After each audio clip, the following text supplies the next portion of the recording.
This is the Peter Greenwood Show, and I've got a gentleman to my left. Could you tell me your name and your show title, please? My name is Eddy Hare. And do you want me to look there or to you? You can look wherever you wish. Okay, I'll look at you. My name's Eddy Hare, and the show is called This One's On Me. It's a stand-up show with 2 songs in it. So it's not technically a musical, but there's music element to it? Yeah, I didn't have any songs in it until about a month ago. So it was originally just a stand-up show, and then I realised I should do something to make it more exciting. So I just added 2 songs in. What? It's good. Are you a songwriter by trade? Is that something you do? Not by trade. I do. I'm in a double act called Crizzards, and we do musical comedy as well. And so I started writing songs because of being in that double act. And then so this year when I was making this show, I sort of made a decision early on to be like, I'll just try and make it just stand up.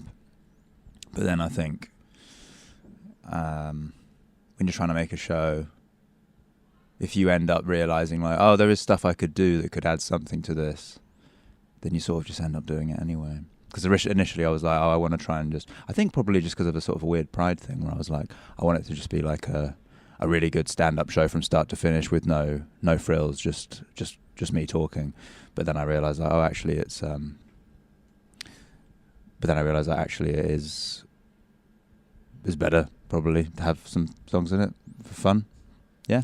And you said you were in a double act that does music, so it's not a million miles away from what you're used to. True. Yeah. I think if people like my double act, they're called Crizzards, I think they would like the show. Similarly, I think they would also like my double act partner's show, which is a work in progress he's doing on the Free Fringe this week. Let's talk about your show. Where did it come from, and what made you want to bring it to the Fringe? I already knew I wanted to do an hour of stand-up, like a solo show at some point.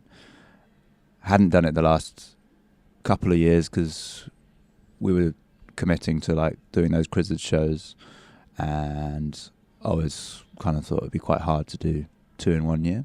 And this was a year where we weren't going to be doing a new one, so it seemed like a good time for me to do it. And in terms of like deciding what the show was going to be, I did a 45-minute work in progress all for like the whole run last Fringe as well, while we were doing our last Crizzards show, and I had a good time doing that.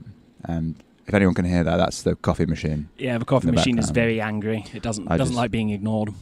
I just used it to pull myself this. We have appeased you, coffee machine. Just chill. You will have your time, I promise. But yeah, I did that work in progress. It was a 45-minute one, and then at the end of that, had a good time. And then I was like, well, I want to do an hour now, and I just tried to work out what the things that I liked most about it were, and just try and build on those. And that ended up being basically a sort of 10-minute section that I had about being an uncle. So yeah, then I did this. So the show is basically about being an uncle and aging, specifically about losing your hair, kind of, yeah. So what do you enjoy about performing solo versus performing as a double act? What are the highs and lows of both? Yeah, it's good. That is a really good question. The appeal for solo stuff, the thing I like about doing solo stuff is it's easier it's kind of quicker to make changes. So if you're making a show, if you're doing the show every day on your own, it's quite easy to like listen back to it and be like, analyze what you've done differently that was either worse or better than previous, and then make a change for that night. Whereas if there's 2 of you in a double act and you've got, props and all this sort of like, you've like already pre-recorded, because we make all our own stuff, like the music and stuff. So even the stuff where we've got backing tracks in the Crizzards shows, we've played the instruments on those and recorded them ourselves and stuff. But because of all that kind of stuff, it's a bit harder to make changes on the fly, because there's just a certain template you're going to have to keep. And so I guess the immediacy of doing solo stuff is is easier. It's more fun. I think it's a bit easier to have to kind of talk to the audience doing solo stuff. 'Cause when there's two of you on stage, usually we're doing like sort of narrative sketch type stuff, which is really fun and has its own charm, which is, I mean, the thing I like about doing Crizzards is just being able to like play a few characters and just be really committed to that. And I don't have to be as, I don't know, I guess I don't have that whole sort of, I don't feel that same sort of uncertainty going into a show where, because I feel like with stand-up, you kind of always like, oh, you know, today could be a slightly more difficult audience, you never know and stuff. Whereas, and sometimes we do get that with Crizzards, but at least I just kind of know with Crizzards, I'm just like, I know we've got this very like tight script that we've worked on together, and we've got like a good rapport that we can always just have fun with each other on stage, even if the audience aren't quite with us. Whereas as a solo act, if the audience aren't quite with you, it is just you up there, which is, and that doesn't happen that often, but just having been in both those situations with Crizzards or solo, that's definitely more fun. So I think the highs are, it's fun sharing the highs in a double act, but it's also really good being able to share the lows, because yeah, the highs are obviously very satisfying when you're on your own as well, but yeah, the lows can feel bad for sure. And it's not all on your back, you know, that you can say, oh, it wasn't us, it might have been the weather outside, it might have been, that's true, there's loads of factors, raining, yeah. It's too sunny. Yeah, it's true, there's a lot of factors, but then at the end of the day, you always kind of feel like, oh, but it's my job to just kind of, it's my job to like sort of combat all that and still come out with an audience leaving the room feeling really like they've really loved it and stuff. So I should say the show is going, this makes it sound like the show is going badly. This show is going well. I'm talking generally about the experience of doing stand-up and double act stuff. Yeah. It must be kind of, now I'm not a stand-up, I will preface this by saying that. When you go into doing a solo show and it's about a specific topic, do you ever feel, for want of a better term, kind of locked in? Like if something's happening in the world what you want to talk about, do you ever feel like, how do I change to bring that in? Or are you glad to have the format of your show so you don't have to talk about something that's come up? It's a good question. I wouldn't say I feel glad for it. I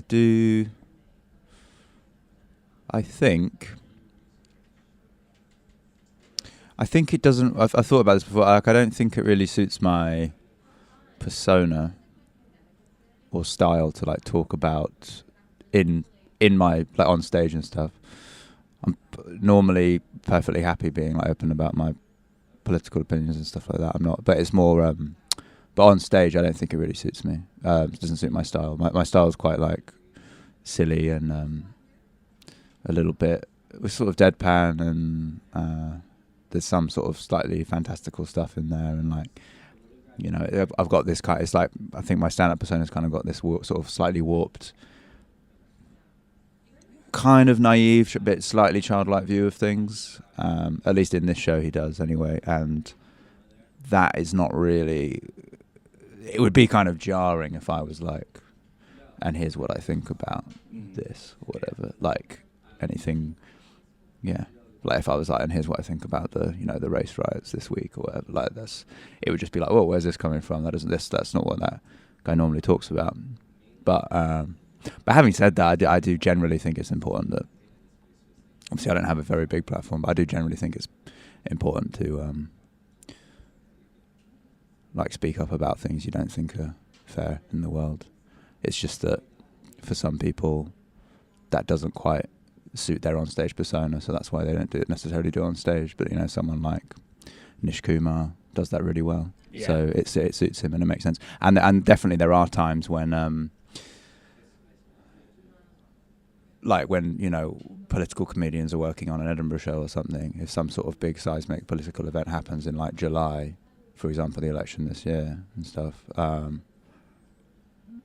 I sometimes think, oh boy, that must be stressful if they have to rewrite their show. Although, to be honest, I think probably most people knew what the outcome of this election was going to be. So probably this last election probably wasn't a huge like shock for political comedians to have to then rewrite their shows. But never know. Yeah, stuff like that. I always think like, oh, that must be stressful. But although I also kind of feel like the news cycle is so fast. Like even if you're writing something for the Fringe in August in July, by the time you get to August, it's old news. It's moved on. Exactly, yeah. So it's a question of, then you've got the whole question of, like, are people going to care about me talking about this? And which is why I'm glad that, not really by design, just kind of by coincidence of just working out the way I think I'm funniest is just by being a bit silly and not really by being particularly current necessarily, which I'm glad that that's kind of the position I've ended up in for now, at least. Maybe I'll have a transformation. Maybe Edinburgh 2025 I'll be a political comedian. Who knows? But watch this space. For now, I'm glad that I am not someone who has to be like constantly responding to what's in the news, because I feel like that would stress me out. And it must be nice to have that escapism as well, to have that place where you know you can go and be silly and have fun for an hour. That is true. Because I still think it's I always read the news and stuff. I don't I understand when people are like, it's tempting to just be like, I don't want to read the news, it's too depressing. But I always feel like I should be aware of what bad things are happening. But there are times when, if you're doing quite whimsical comedy and you're reading about like a genocide or whatever, you're just like this. Yeah. There's a part of you that's like, is this was what I'm doing pointless? And so you sort of doubt stuff, but then again, it's just like, it's very hard to turn stuff like that into something that's funny. Like, it's just the medium of comedy is like, it's meant to be funny. So I don't know how you really I don't know how you sort of pass those two things. Don't know if that's the right word, but how you would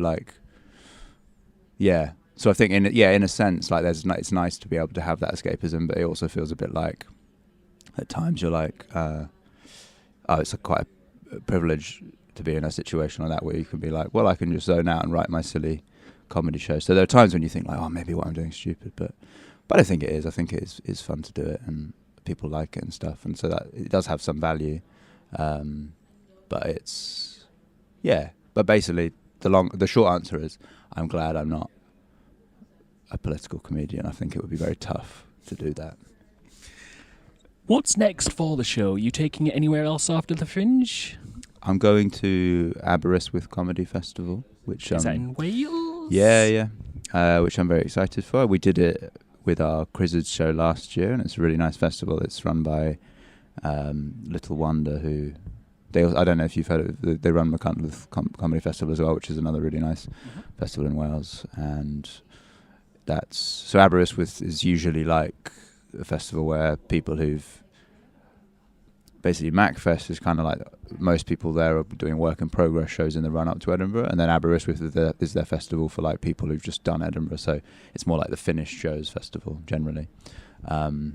And yeah, I'm doing that. It's start of October. I'm really excited about that. That'll be nice. And then I'm going to try and plan some sort of small tour, but that'll probably be in the new year.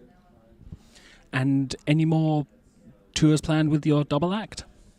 Not for now, because we've performed the last show quite a few times, and we did a run at Soho Theatre, and logistically would have been quite hard to tour that show because there was a lot of stuff in it, a lot of props.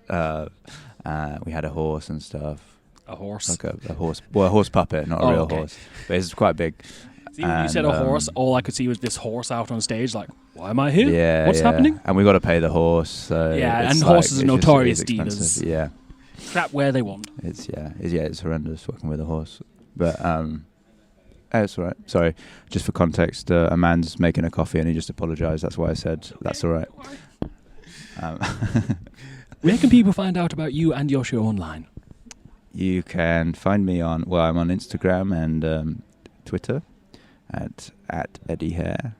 I don't use Twitter a whole lot, but I am on Instagram. And what's left of Twitter? And X, in fact. X. I still call it Twitter. I still call it Twitter. Yeah. I will never call it X. Fuck you, Elon, if you're listening.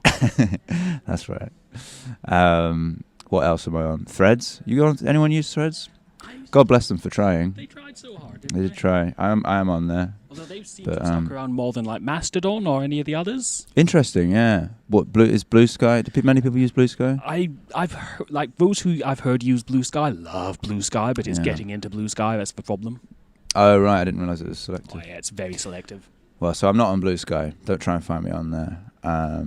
That's where you can find out about it. You can buy tickets on the Pleasance website, also from the Ed Fringe website as well, obviously. But yeah, and it's on at 5:30 every day, except the 12th at the Pleasance Courtyard in the Cellar. Let me ask this before we wrap up. Mm-hmm. I saw your post and it said except the 12th. Is that the one day off? It's my one day off. Yeah. What does that feel like? It must be exhausting.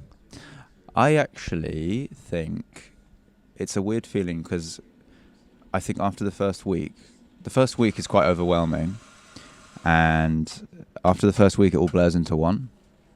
So, like, we had a day with our Crizzes show in 2022, we didn't have a day off, and that actually wasn't that bad.